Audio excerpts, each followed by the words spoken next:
দর্শক, আশা করি আপনারা ভালো নেই। একদম অ্যাজ ইউজুয়াল আমিও ভালো নেই। প্রথম একটা প্রশ্ন আমি নির্যাতিত আরজি করের মেয়েটির উদ্দেশ্যে বলবো যে লড়াইটা তোর কার বিরুদ্ধে? লড়াইটা তোর কার বিরুদ্ধে? লড়াইটা এত বড় একটা মাছের বিরুদ্ধে যেহেতু, তাই অত বড় মাছকে ছিপে তুলতে তো একটু সময় লাগবেই। রাজ্যবাসীর উদ্দেশ্যে আমার প্রশ্ন, লড়াইটা তোর কার বিরুদ্ধে? যেহেতু লড়াইটা এত বড় একটা মাছের বিরুদ্ধে, তাই কিন্তু একটা সময় লাগবেই। যাই হোক, আজকে আমি যে বিষয়ে আপডেট দেবো আপনাদের, গুরুত্বপূর্ণ আপডেট, আশা করি পুরো ভিডিওর সঙ্গে থাকবেন। সেটা হলো সন্দীপ ঘোষকে ইতিমধ্যে আপনারা শুনেছেন। সন্দীপ ঘোষ আরজি করের সুপার, তার মোবাইল ফোন কেড়ে নেওয়া হয়েছে। সন্দীপ ঘোষের বিরুদ্ধে ক্রিমিনাল কনস্পিরেসির মামলা আনতে চলেছে সিবিআই। এইসব বিষয়ে আমি আজকে ডিটেল আলোচনা করব। সন্দীপ ঘোষের বয়ান, সঞ্জয় রায়ের কিন্তু বয়ান পরিবর্তন হচ্ছে। আর একটা বিষয় রয়েছে, আজকে সন্দীপ ঘোষের এই যে বিরুদ্ধে যে মামলায় তাকে সাক্ষী মনে করা হচ্ছে, কিন্তু ধীরে ধীরে সিবিআই তাকে ক্রিমিনাল কনস্পিরেসির দিকে ঠেলে নিয়ে যাচ্ছে। সেই বিষয়ে তাকে যে দুর্নীতির বিষয়ে তার ঘাড়ে চাপিয়ে দেওয়া হলো, দিয়ে কিন্তু তার চাপ বাড়িয়ে দেওয়া হচ্ছে। আর সন্দীপ ঘোষকে যে অ্যারেস্ট করা হচ্ছে না, ঠিক তার কারণ কি, সে বিষয়ে আমি আজকে বিস্তারিত বলবো। আর একটা বিষয় বিস্তারিত বলবো যে আইএমএ থেকে কিন্তু সন্দীপ ঘোষকে সরিয়ে দেওয়া হলো। ইন্ডিয়ান মেডিকেল অ্যাসোসিয়েশন থেকে সন্দীপ ঘোষের নাম আজকে ছিটে বাদ দেওয়া হলো। এবং আনিস খানের সাথে এই মামলার কতটা ডিফারেন্স, সেটা আমি আলোচনা করব। দর্শক, প্রথমে আসি সবচেয়ে গুরুত্বপূর্ণ বিষয়, যেটা হলো মোবাইল ফোন কিন্তু সন্দীপ ঘোষের কেড়ে নেওয়া হলো। এবং আপনারা মাথায় রাখবেন, কোনো সাক্ষী যদি মনে করা হয় সঞ্জয় রায় যে সিভিক পুলিশ, সে যদি অভিযুক্ত হয়, তাহলে সন্দীপ ঘোষের মোবাইলটা কেন সিজ করলো সিবিআই? এবং এরকম মনে করা হচ্ছে যে ক্রিমিনাল কনস্পিরেসি অর্থাৎ দুষ্কৃতি কর্মকাণ্ডে সহযোগিতা করার কারণে সন্দীপ ঘোষকে কিন্তু অভিযুক্ত করা হচ্ছে। এবং সন্দীপ ঘোষকে এতদিন যেটা মনে করা হচ্ছিল যে সন্দীপ ঘোষ এই আরজি কর মামলায় সাক্ষী, সেটা কিন্তু নয়। এখন যা শোনা যাচ্ছে, সূত্র মারফত যে খবর পাওয়া যাচ্ছে, যে সন্দীপ ঘোষ কিন্তু ক্রিমিনাল কনস্পিরেসি অর্থাৎ খারাপ কাজ, দুষ্কর্মে প্ররোচনার দায়ে সে কিন্তু অভিযুক্ত হতে চলেছে। এবং বিষয়টা যখন এরকম চলছে, তখন আপনারা দেখবেন আজকেরই খবর, ইন্ডিয়ান মেডিকেল অ্যাসোসিয়েশনের পদ থেকে সন্দীপ ঘোষকে ছেঁটে দেওয়া হলো, সন্দীপ ঘোষকে সাসপেন্ড করে দেওয়া হলো। এবং এই ঘটনা যখন চলছে, একদিন দুদিন করে প্রায় 8-9 দিন 10 দিন যখন সন্দীপ ঘোষকে সিবিআই দপ্তরে ডাকা হচ্ছে, আমি জানি আমার মতো অনেকেই আপনারা বা রাজ্যবাসীর একটা বেশিরভাগ মানুষ কিন্তু মনে করছে যে সিবিআই দপ্তরে হয়তো চাকরি পেয়ে গেছেন সন্দীপ ঘোষ। আরজি করে সুপার, ঠিক যেমন চাকরি পেলে মানুষ সকালে যায় বিকালে ফিরে আসে, সেরকম ঘটনা ঘটছে। কিন্তু বিষয়টা সেরকম নয়।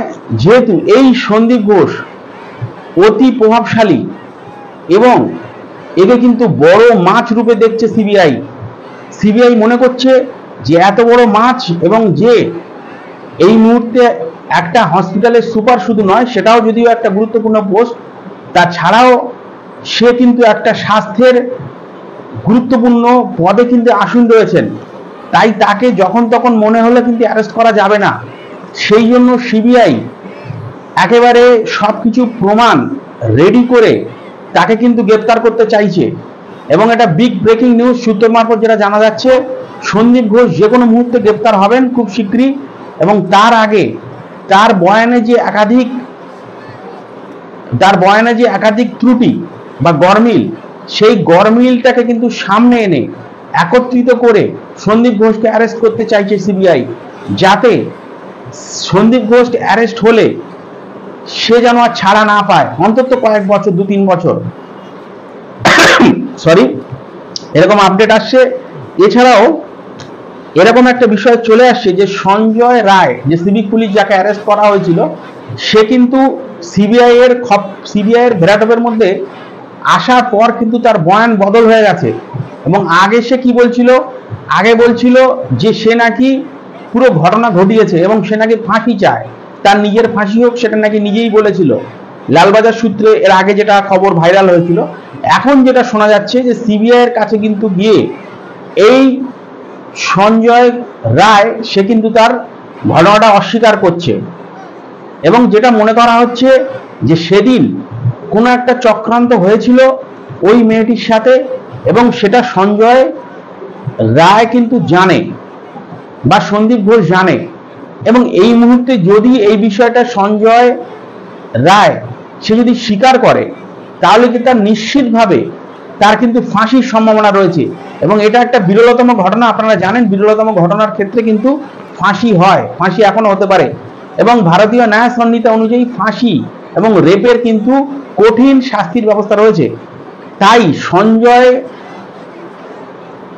রায় সে এখন যে বয়ান দিচ্ছে সিবিআই এর সামনে, বিশেষ করে পলিগ্রাম টেস্ট এবং এর পরে ভয়ানক আমি আগেও বলেছি আপনাদের ন্যারকো অ্যানালাইসিস টেস্ট, এবং সেই টেস্টে কিন্তু মিথ্যা কথা সে বলতে চাইছে না। সে যে ঘটনা, সেই ঘটনাটা তাকে সে বলতে চাইছে, এরকমই সূত্র মারফত খবর আসছে। এবং যদি সে আসল ঘটনাটা স্বীকার করে, তাহলে কি হবে, এই মামলায় অন্যরা ইনক্লুড হবে এবং অন্য অনেকে সন্দীপ ঘোষের মতো হয়তো তারা চলে আসবে, মামলায় যুক্ত হবে। আর যদি সে স্বীকার, তাদেরকে বাঁচানোর চেষ্টা করে, সন্দীপ ঘোষদের বাঁচানোর চেষ্টা করে, তাহলে কিন্তু এই সঞ্জয় রায় কিন্তু অ্যারেস্ট তো হয়েই আছে এবং এ কিন্তু এর ফাঁসি হওয়ার খুব চান্স রয়েছে। তাই এবার কিন্তু পুরো ঘটনা, সত্যি ঘটনা বলা শুরু করেছে সিভিক পুলিশ সঞ্জয় রায়। এছাড়াও একটা গুরুত্বপূর্ণ আপডেট, যেটা আমি আগেও বলেছি, যে এই সন্দীপ ঘোষ একটা হসপিটালের যে সুপার ছিলেন, সে কিন্তু একটা বড় মাছ, এই বড় মাছ হিসেবে তাকে কিন্তু দেখছে সিবিআই, এবং তাকে এই জন্য কিন্তু ঘাট ও বেঁধে কিন্তু অ্যারেস্ট করতে চাইছে।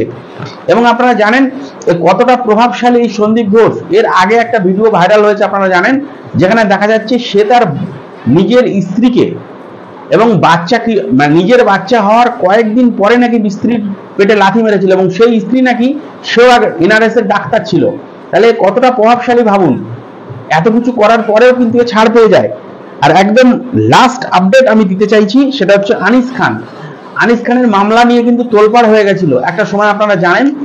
কিন্তু আনিস খানের মামলার সাথে এই মামলা কিন্তু একটু আলাদা বলে মনে করা হচ্ছে, কারণ আনিস খানের বিষয়টা যেহেতু কোনো সরকারি গ্রাউন্ডের মধ্যে হয়নি, এবং এটা এই বিষয়টা কিন্তু একটা সরকারি অন ডিউটি অবস্থায় একজন মহিলাকে যেহেতু এভাবে নির্মমভাবে হত্যা করা হলো, তাই এই মামলাটা কিন্তু কোনোভাবে চাপা পড়ে যাবে না। আপনি লিখে রাখুন, ভিডিওটি আপনি সেভ রাখুন। আপনি 1 বছর 6 মাস 2 বছর যাই হোক, এই কুচক্রীরা যে এর পিছনে যারা আছে তারা কিন্তু সবাই সামনে আসবে। আমরা সবাই চাই বিচারের দিকে এই বিষয়টা যাক, যেহেতু অত্যন্ত হাই প্রোফাইল মানুষগুলো এই বিষয়ের সাথে যুক্ত, তাই একটু সময় লাগছে। সিবিআই এবং তদন্তকারী সংস্থা চাইছে একেবারে প্রমাণ জোগাড় করে এই বিষয়ে এগোতে। যাই হোক, দেখা যাক কি হয়। এবং এতটুকু আপডেট যেটা সামনে এলো যে সন্দীপ ঘোষ যে কোনো মুহূর্তে অ্যারেস্ট হতে পারেন, এবং যেহেতু তার ক্রিমিনাল কনস্পিরেসি, আমি এই নিয়ে অনেকবারই আপনাদেরকে বললাম, ক্রিমিনাল কনস্পিরেসির অভিযোগ তার বিরুদ্ধে রয়েছে। এবং আপনারা জানেন, কোনো ঘটনা যদি কেউ ঘটায় আর সেই ঘটনা যদি কেউ ঘটাতে বলে, দুজনের কিন্তু দোষ প্রায় আইনে কিন্তু প্রায় সেম না। ভারতীয় ন্যায় সংহিতা নতুন আইন অনুযায়ী কিন্তু কোনো কেউ ঘটনা ঘটালো, মানে ধরুন কেউ একজন কাউকে, এই ক্ষেত্রে যদি এরকম হয় যে ওই সিভিক পুলিশকে কেউ একজন বলেছিল যে তুমি মেয়েটির উপর নির্যাতন করে ওকে শেষ করে দাও, তাহলে যে নির্যাতন করেছে সে যেমন ভাবে যুক্ত, তাকে যে বলেছে নির্যাতন করতে সেও কিন্তু ক্রিমিনাল কনস্পিরেসির দায়ে কিন্তু প্রায় একইভাবে অভিযুক্ত হতে পারে। ভালো থাকবেন, সুস্থ থাকবেন। আজকে দর্শক, আশা করি আপনারা ভালো নেই, একদম